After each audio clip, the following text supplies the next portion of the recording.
Kaum khawhar changin lalpa lo leng la kathin lunga lungai fa te an cholna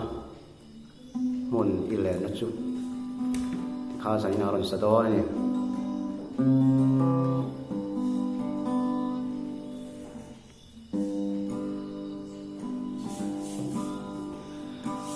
ka om khawhar changin lalpa lo leng la ka thin lunga lungai fa te an chol na un ile na chu min shil ro a chan sin lei lung ai na ka lên lai ya aro bui sia thu hi ka shil seng lo fe o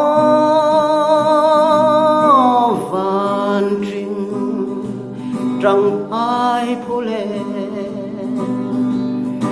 joy moi na kata na ri huntu he tha le ramma hia lungain trabrima ilangin thi na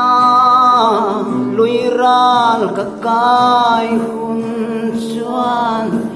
ma ngai lal kan o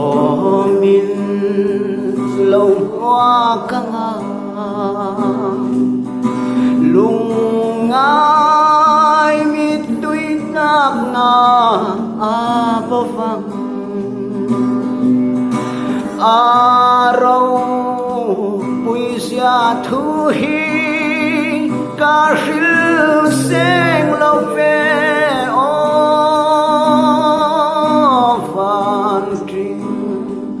trăng phai phule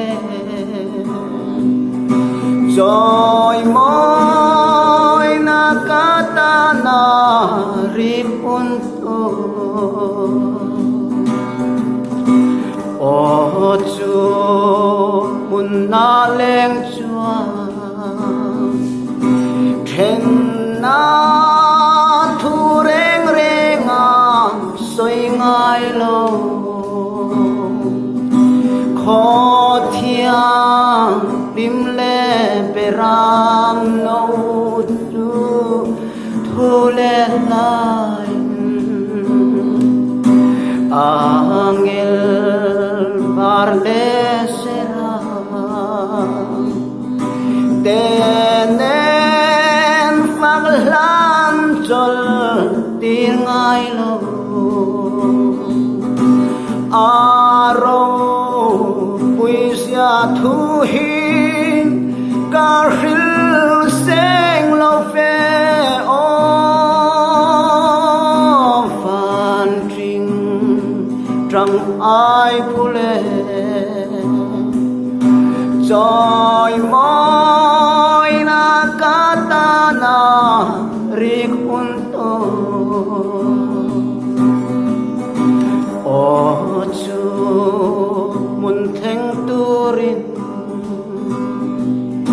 lei she om na hianin min dang ri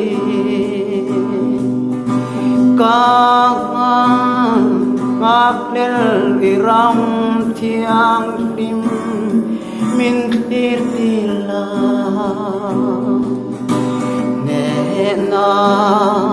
tum cao choya o sal tem fan ha ngak nel